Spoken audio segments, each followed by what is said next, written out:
Sir मुझे एक ऐसा तरीका बताइए जिसमें 8-10 साल का समय भले ही लग जाए, लेकिन 8-10 साल का समय लगाने के बाद मेरी एक फिक्स इनकम बनने लग जाए, एक अच्छा खासा इनकम में पहुंच जाऊं, 8-10 लाख रुपए महीना कमाने लग जाऊं। ऐसा कोई तरीका, फिक्स तरीका मुझे बताइए। मैं 8-10 साल मेहनत करने को तैयार हूं, लेकिन कंडीशन सिर्फ यह है कि एक अच्छा खासा इनकम 8-10 लाख रुपए महीना आने लग जाए। ऐसा बहुत सारे लोगों का सवाल नहीं होता क्या? एक ऐसा तरीका बताइए जिसमें मैं मेहनत करने में लग जाऊं, भले 5 साल लगे, 10 साल लगे, लेकिन अच्छी खासी इनकम मेरी बन जाए। एक ऐसा तरीका बताइए। ऐसा बहुत सारे लोगों का सवाल नहीं होता क्या? होता है। तो पहले तो मुझे हंसी आई, फिर मैंने उसको समझाया, तो जब समझाया अब समझाता हूं आपको। देखो होता क्या है सर, अगर किसी को ऐसा तरीका पता होता कि भैया 8 साल लगा ले, 10 साल लगा ले और इसमें तो निश्चित सफलता है, तो मुझे लगता है दुनिया में कोई भी झाड़ू मारने वाला नहीं होता। फिर सारे इस 8-10 साल लगा करके 8-10 साल रुपये महीना कमा रहे होते। दुनिया में कोई फिर रिक्शे वाला नहीं बचता, दुनिया में कोई फिर लैट्रिन बाथरूम साफ करने वाला नहीं बचता, दुनिया में कोई 5-10 हज़ार रुपये महीना कमाने वाला नहीं बच सकता। सब 8-10 लाख रुपये महीना कमा रहे होते अगर ऐसा कोई तरीका होता तो। ये सब लोग ऐसे कमा रहे हैं ना, कोई 5 लाख कमा रहा है तो कोई 5,000 रुपये के लिए भी तरस रहा है ना। इसका मतलब ऐसा कोई तरीका होता नहीं है सर। और ऐसा मैं नहीं कह रहा, किसी भी ऐसे आदमी से बात कर लो आप जो कि कमा रहा हो, जो सफल मानते हो आप जिसको भी, सर वो सब यही आदमी कहेंगे ऐसा कोई तरीका नहीं होता। हर आदमी को अपनी कामयाबी का रास्ता खुद तलाश करना पड़ता है, इजाद करना पड़ता है, आविष्कार करना पड़ता है उस रास्ते का। कोई फिक्स तरीका नहीं होता। आदमी देखो मरता क्यों है मालूम? ये इतने मरे हुए लौंडे लपाड़े आज के टाइम में क्यों हैं? भीख मांगते हुए क्यों हैं? कोई नौकरी नहीं मिल रहा, काम नहीं मिल रहा, सरकार कुछ नहीं। अरे सरकार कुछ कर भी नहीं सकती तुम्हारे लिए बेटा, तुम नहीं कर पाओगे कुछ, क्योंकि तुमको कामयाबी की गारंटी चाहिए। एक काम बता दो जिसमें गारंटी। अरे कहां से काम बता दे?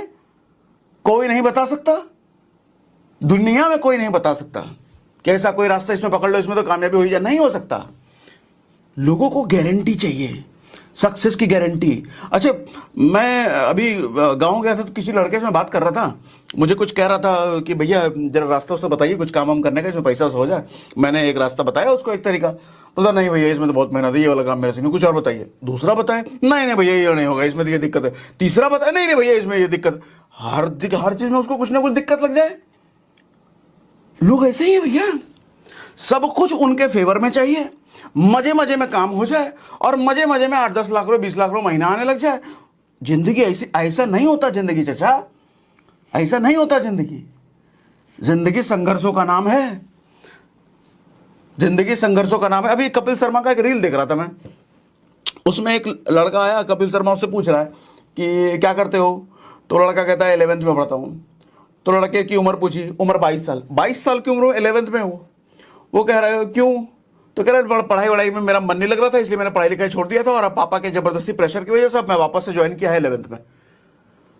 तो बोला क्यों? क्योंकि मुझे बिजनेस करना है, इसलिए मैंने पढ़ाई लिखाई छोड़ दिया। फिर उससे पूछा अभी क्या कर रहे हो? बोला मैं कुछ नहीं कर रहा। समझना सर एक बात, बिजनेस करने का मतलब यह कतई नहीं होता कि आप पढ़ाई लिखाई छोड़ करके अय्यासी में लग जाओ, आरामखोरी में लग जाओ, एलविस यादव और इसके लफड़े के वीडियो देखने में लग जाओ। सर पढ़ाई ठीक है, ज्यादा ध्यान नहीं लगा रहे, कोई बात नहीं, ठीक है, लेकिन उस समय कुछ तो करो, उस समय का इस्तेमाल तो करो।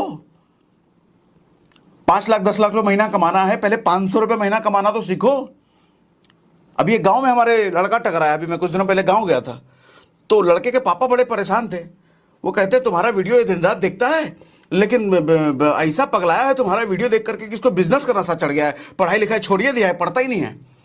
10th में हो लड़का, पढ़ाई लिखाई छोड़ दिया, नहीं कर रहा। क्यों? क्योंकि सागर सर ने बोल दिया है कि अब पढ़ाई लिखाई ज्यादा कुछ होते नहीं, मुझे बिजनेस करना है। अरे तुम बिजनेस, अभी 10th में हो तुम, पढ़ाई लिखाई छोड़ करके बैठ गए, बिजनेस करना है तो ठीक है, बिजनेस करना है तो आज से शुरू करो ना बिजनेस। 5 लाख रुपए उसको भी कमाना है, तो 5 लाख रुपए कमाना है, पहले 500 रुपए आज कमा के तो दिखाओ। डायरेक्ट कहां से 5 लाख हो जाएगा चाचा? 500 रुपए कमा के दिखाओ, फिर अपने बाप को बोलना कि नहीं मुझे सागर सर ने बोला बिजनेस करना है, तो देखो मैं 500 रुपए कमा के दिखाया। अगर तुम 500 रुपए कमाने लायक हो तो 1000 भी कमा लोगे, 5000 भी कमा लोगे, 10,000 भी कमा लोगे, 50,000 भी कमाओगे, 5 लाख भी कमाओगे, लेकिन पहला 500 रुपए कमा के तो दिखाओ। दिक्कत यह है कि लौंडों को 500 रुपए कमाना नहीं आता, लेकिन सपना देखेंगे ये 5 लाख कमाने का, और पढ़ाई लिखाई सब छोड़ करके बैठे हैं। अरे ठीक है, छोड़ दिए, नहीं मैं नहीं मन लग रहा, कोई दिक्कत नहीं है, मैं उसमें ज्यादा फोकस करता भी नहीं हूं, लेकिन समय का तो कुछ इस्तेमाल करो।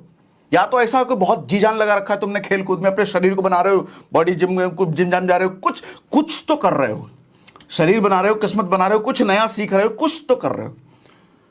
आलतू फालतू रील देखने में लगे पड़े हो हैं? क्या क्या 5 लाख रुपए महीना, 500 रुपए नहीं बनेगा तुमसे चाचा, 5 लाख कमाएंगे। सर जिंदगी संघर्षों का नाम है। एक कहानी सुनाता हूं, ध्यान से समझो मेरी बात। गिद्ध की प्रजाति का एक पक्षी होता है, उसको जब बच्चा देना होता है ना, तो पहाड़ की बहुत दूर चोटी पर जाकर के ऊपर बच्चा देता है, और वहां पर जब वो अंडा देता है घोंसले में, तो एक दिन बाद उस घोंसले से अंडे से बच्चा निकल करके, चूंकि पहाड़ की चोटी पर होता है, तो बच्चा जो है नीचे गिरना शुरू होता है। अगर वो पक्षी 10 बच्चे एक साथ देता है, तो उस 10 बच्चे में से 8 बच्चे ऐसे होते हैं जो पहाड़ से टकराते टकराते नीचे गिरते गिरते मर जाते हैं, और वो पंछी कुछ नहीं कर सकता। उसके आंख के सामने उसके बच्चे गिरते हुए, टकराते हुए, दर्द से कर्राते हुए मरते हैं, लेकिन वो पंछी कुछ नहीं कर सकता। लेकिन उन 10 में से 8 तो मर गए, लेकिन जो 2 होते हैं ना, वो टकराते हुए अपने पंखों को खोल पाते हैं, और जो 2 बच्चे अपने पंखों को खोल पाते हैं वही जिंदा रहते हैं, वही जिंदा रहते हैं। सर उनका संघर्ष देखो, पैदा होते ही संघर्ष उनका चालू हो गया है। क्या आपके साथ ऐसा हुआ? एक और बात बताता हूं, जंगल का राजा शेर को कहते हैं ना। सर शेर अपने 75% जो दूसरों जानवरों पर अटैक करता है जिंदा रहने के लिए, 75% टाइम वो फेल होता है, वो नहीं पकड़ पाता हिरन को, या नहीं पकड़ पाता दूसरे जानवर को। 75% टाइम वो अपने शिकार को नहीं दबोच पाता है, नहीं मार पाता है। फिर भी वो जंगल का राजा है, सिर्फ 25% सक्सेस रेशियो पर। सिर्फ 25% टाइम उसको सफलता मिलती है अपने शिकार को हासिल करने में, फिर भी वो जंगल का राजा है। आपसे मैं पूछता हूं, 75% टाइम अगर आप फेल होते हो, गिव अप नहीं कर दोगे? छोड़ नहीं दोगे? सिर्फ 25% में वो राजा है सर। लेकिन लोग तो आज के टाइम में एफर्ट ही नहीं डाल रहे, बैठे बिजनेस, अरे हो जाएगा, समय आएगा तो अपने आप बिजनेस का हिस्सा हो जाएगा बच्चा। आज लोग माइंडसेट से ज्यादा भाग्य पर डिपेंडेंट हो रहे हैं, किस्मत पर डिपेंडेंट हो रहे हैं। वो जगह जगह पर घूम रहे हैं, हाथ दिखा रहे हैं, कुंडली दिखा रहे हैं। अरे एक बात बताओ, अगर भाग्य तुम्हारा ठीक हो भी गया, अच्छा समझना एक बात, एक रिक्शा वाला है मान लो, उस रिक्शे वाले का भाग्य बहुत बढ़िया हो जाता है किसी तरीके से, और वो रिक्शे वाले का ड्रीम है कि यार मेरा थोड़ा किस्मत उसमें ठीक हो जाए, थोड़ा बहुत पैसा वैसा आ जाए, तो पैसा आ जाए तो मेरा एक सपना है पूरा कर देंगे, उसको टैक्सी लेकर के ओला में चलाएंगे, गाड़ी खरीद के ओला में चलाएंगे, काश मेरी किस्मत साथ दे दे। सर उसका किस्मत साथ दे दिया, क्या करेगा वो? किस्मत साथ दे दिया, पैसा आ गया, क्या करेगा वो? अभी रिक्शा चलाता है, कल को ओला ड्राइवर बन जाएगा। किस्मत साथ दिया तो ज्यादा से ज्यादा यही होगा ना। सर एक और दूसरा आदमी है जो कहता है काश थोड़ा मेरा किस्मत साथ दे, थोड़ा पैसा वैसा आ जाए तो हम एक धंधा शुरू करेंगे, उस धंधा शुरू करके हम 1000 करोड़ का धंधा बनाएंगे। सर उसका किस्मत साथ देगा तो क्या होगा? क्या होगा? 1000 करोड़ का धंधा बना देगा वो। सर किस्मत तो दोनों का साथ दिया ना, भाग्य तो दोनों का साथ दिया ना, लेकिन एक ओला ड्राइवर बन के रह गया, दूसरा 1000 करोड़ का धंधा बना दिया। फर्क क्या है? फर्क क्या है? सोच का फर्क है सर, माइंडसेट का फर्क है सर, विचारों का फर्क है सर। एक आदमी जितना बड़ा सोचता है उसके आसपास जा पाता है, एक आदमी जितना छोटा सोचता है उसके आसपास सिमट के मर जाता है, किस्मत साथ देने के बावजूद भी। तो मैं कहता हूं किस्मत साथ देना दे, भाग्य साथ देना दे, अपने सोच को साथ में लाना सीखो सर, अपने सोच की शक्ति का इस्तेमाल करना सीखो सर, वो ज्यादा आपको दे देगा। मेरी बात से एग्री कर रहे हो? मुझे यस लिख के बताओ, यस लिख के बताओ कमेंट बॉक्स में। और मैं तो कहता हूं अभाव में ही आदमी का भाव बनता है, अभाव में ही आदमी का भाव बनता है। भाव मतलब मूल्य, कीमत, वैल्यू। एक हनुमान मूवी आई थी ना कुछ दिनों पहले, तो हनुमान का जो डायरेक्टर है वो इंटरव्यू दे रहा था, तो उससे वो बता रहा था अपने बारे में कि उसने प्रोड्यूसर को बोला था बजट बढ़ाने को, तो प्रोड्यूसर कहता है कि नहीं, कुछ तो ऐसा था कि अगर उसने बोला कि अगर मुझे अनलिमिटेड बजट मिल जाता तो मैं फिल्म और अच्छी बनाता। तो उसका कि उसने प्रोड्यूसर को बोला था बजट बढ़ाने को। तो प्रोड्यूसर कहता है कि नहीं, कुछ तो ऐसा था कि अगर उसने बोला कि अगर मुझे अनलिमिटेड बजट मिल जाता तो मैं फिल्म और अच्छी बनाता। तो उसका प्रोड्यूसर कहता है कि जिन डायरेक्टर्स को अनलिमिटेड बजट मिलता है ना, वो कभी अच्छी फिल्म नहीं बना पाते। अच्छी फिल्म वही डायरेक्टर्स बना पाते हैं जिनका बजट का अभाव होता है, जिनका बजट का लिमिटेशंस होता है। क्योंकि जब बजट लिमिटेड होता है ना, तब डायरेक्टर की क्रिएटिविटी बाहर निकल के आती है। तब डायरेक्टर दिमाग लगाता है कि कैसे मैं अच्छा से अच्छा बनाऊं।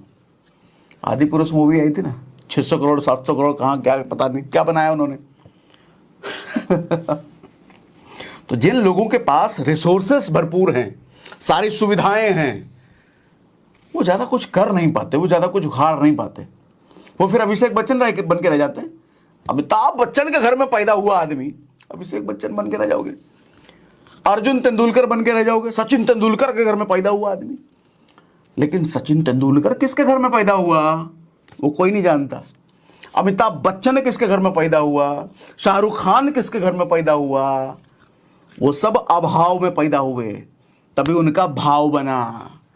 लेकिन जो अभाव में पैदा नहीं हुए, उनका भाव ही नहीं बना।